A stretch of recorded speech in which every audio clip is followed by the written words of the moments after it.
अस्सलामु अलैकुम वरहमतुल्लाहि वबरकातुह। उम्मीद करता हूँ आप खैर व आफियत से होंगे।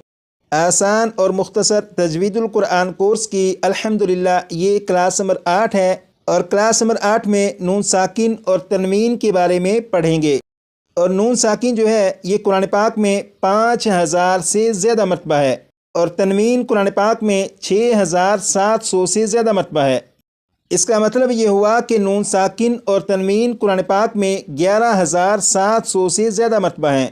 क्लास नंबर 8 से क्लास नंबर 12 तक ये 5 क्लासें बनती हैं। इन 5 क्लासों में नून साकिन और तनवीन की तफसीलात को पढ़ेंगे, जिसके ज़रिए आपको मालूम होगा कि पूरे कुरान पाक में जिस जगह भी नून साकिन या तनवीन है तो किस नून साकिन या तनवीन में गुन्ना करके पढ़ेंगे और किस नून साकिन या तनवीन में गुन्ना किए बगैर पढ़ेंगे। तो आइए अब चलते हैं अपने सबक की तरफ और सबसे पहले नून साकिन के बारे में पढ़ेंगे कि नून साकिन होता क्या है। यहाँ पर देखिएगा यह है नून और इस नून के ऊपर कोई अलामत नहीं, यानी ज़बर ज़ेर पेश वगैरह कुछ भी नहीं, ये सिर्फ नून है। और यहाँ पर ये जो नून है इस नून के ऊपर जज्म है, तो जब नून के ऊपर जज्म है तो ये जो नून है ये नून साकिन है, क्योंकि आपने क्लास नंबर 4 में पढ़ा था कि जिस हर्फ के ऊपर जज्म हो उसे साकिन कहते हैं। यहाँ पर नून के ऊपर जज्म है, लिहाजा ये नून साकिन है। इसी तरह यहाँ पर ये नून इसके ऊपर जज्म है, ये नून भी नून साकिन है। यहाँ पर ये नून इसके ऊपर जज्म, ये भी नून साकिन है। और नून साकिन कुरान पाक में 5000 से ज़्यादा मरतबा है। जैसे आप यहाँ पर देखें, यह है पारा नंबर 4। पारा नंबर 4 का पहला पेज। यहाँ पर ये जो रेड कलर के निशानात हैं ये नून साकिन को जाहिर कर रहे हैं।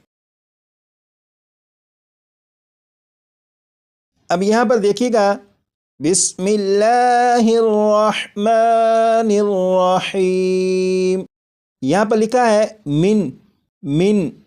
तो मिन में ये नून के ऊपर जज्म है, यानी ये नून साकिन है। इसी तरह यहाँ पर भी आप देखें, ये नून के ऊपर जज्म है, यानी ये भी नून साकिन है। और नून साकिन कुरान पाक में 5000 से ज़्यादा मरतबा है। यहाँ पर लिखा है नून साकिन, तो नून साकिन के बारे में आपको मालूम हो चुका कि नून साकिन किसे कहते हैं। अब यहाँ पर देखें, यह है तनवीन के बारे में पढ़ेंगे कि तनवीन किसे कहते हैं। यहाँ पर लिखा है 2 ज़बर 2 ज़ेर 2 पेश को तनवीन कहते हैं। 2 ज़बर 2 ज़ेर 2 पेश को तनवीन कहते हैं। 6 मरतबा पढ़ेगा।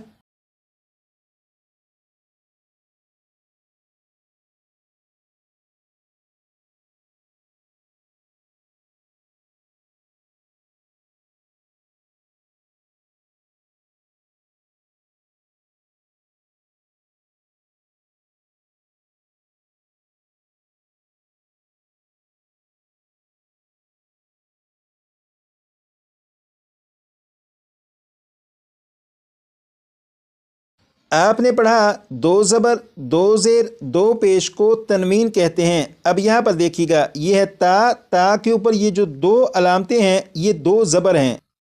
इसी तरह यहाँ पर यहाँ पर ता के नीचे ये जो 2 अलामतें हैं ये 2 ज़ेर हैं। यहाँ पर ये गोलता, इसके ऊपर ये जो 2 अलामतें हैं ये 2 पेश हैं। तो 2 ज़बर 2 ज़ेर और ये 2 पेश हैं। 2 ज़बर 2 ज़ेर 2 पेश को तनवीन कहते हैं।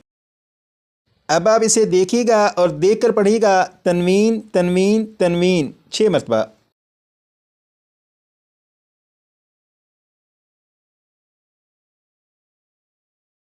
इसी तरह ये ता के नीचे ये जो 2 ज़ेर हैं ये भी तनवीन है, इसे भी देखिएगा और देख कर पढ़िएगा, तनवीन 6 मरतबा।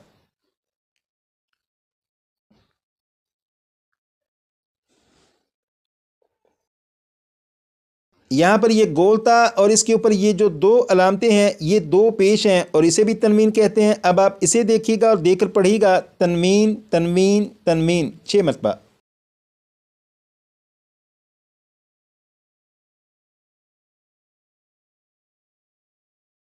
दो ज़बर 2 ज़ेर और 2 पेश को तनवीन कहते हैं और तनवीन कुरान पाक में 6700 से ज़्यादा मरतबा है।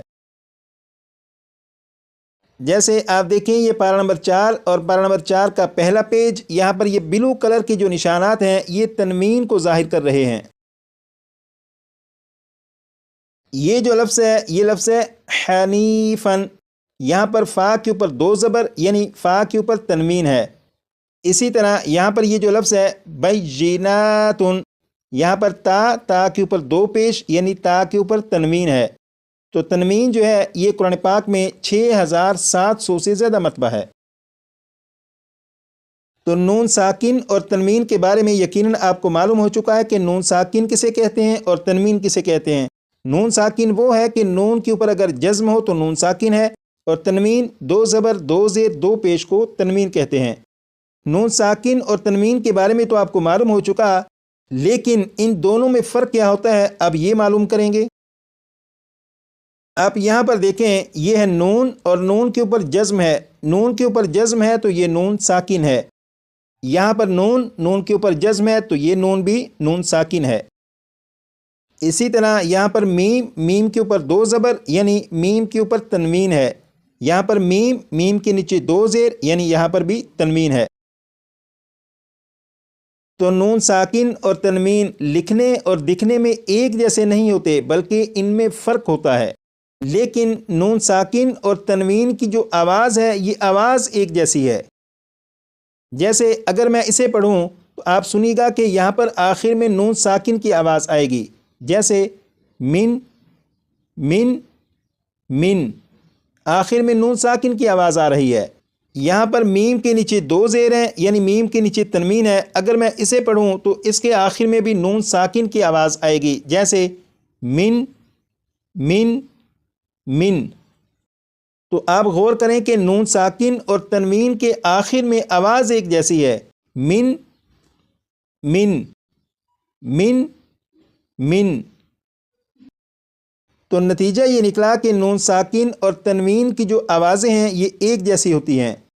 نون ساکن اور تنوین کی آواز ایک جیسی ہوتی ہے، اسے آپ اچھی طرح یاد رکھیے گا، کیونکہ آگے کی جو 4 کلاسیں ہیں جن میں نون ساکن اور تنوین کے قاعدے پڑھنے ہیں، تو یہ فرق اگر آپ کو یاد ہوا تو ان 4 کلاسوں کو سمجھنا آپ کے لیے مزید آسان ہوگا۔ آج کی کلاس میں نون ساکن اور تنوین کی پہچان کرنا مقصد تھا، وہ آپ کو الحمدللہ ہو چکی ہوگی، اور ٹیسٹ کے حوالے سے جو تفصیلات ہیں اب ان کی طرف چلتے ہیں۔ کلاس نمبر 7 میں آپ کو بتایا گیا تھا کہ اس کورس کی جب 13 کلاسیں مکمل ہوں گی تو اس کے بعد آپ کا ایک ٹیسٹ ہوگا، اور اس ٹیسٹ میں 25 سوالات ہوں گے، ہر سوال کے درست جواب کے 4 نمبر ہوں گے، اور 25 سوالات میں سے پہلے جو 8 سوال ہیں، جیسے یہاں پر آپ دیکھیں یہ پہلے 8 سوال، ان کے بارے میں بتایا گیا تھا کہ ان کے جوابات کہاں پر ہوں گے۔ اب آپ یہاں پر دیکھیں سوال نمبر 9 سے سوال نمبر 16 تک یہ مزید 8 سوال ہیں۔ ان 8 سوالات کے جوابات کلاس نمبر 4، 5 اور 6 میں جو سبق آپ نے پڑھا، ان 3 کلاسوں کے اسباق میں ان 8 سوالات کے جوابات موجود ہیں۔ یہ سبق کلاس نمبر 4 میں پڑھا، یہ سبق کلاس نمبر 5 میں، یہ بھی کلاس نمبر 5 میں، یہ والا سبق کلاس نمبر 6 میں پڑھا گیا۔ ان 8 سوالات کے جوابات کو کم از کم 10 مرتبہ پڑھ لیجیے گا، لیکن اگر آپ کو لگتا ہو کہ 10 مرتبہ پڑھنے سے اچھی طرح یاد نہیں ہوئے تو تعداد کو مزید کچھ بڑھا دیجیے گا۔ آج کے لیے اتنا ہی، مزید پڑھیں گے کلاس نمبر 9 میں۔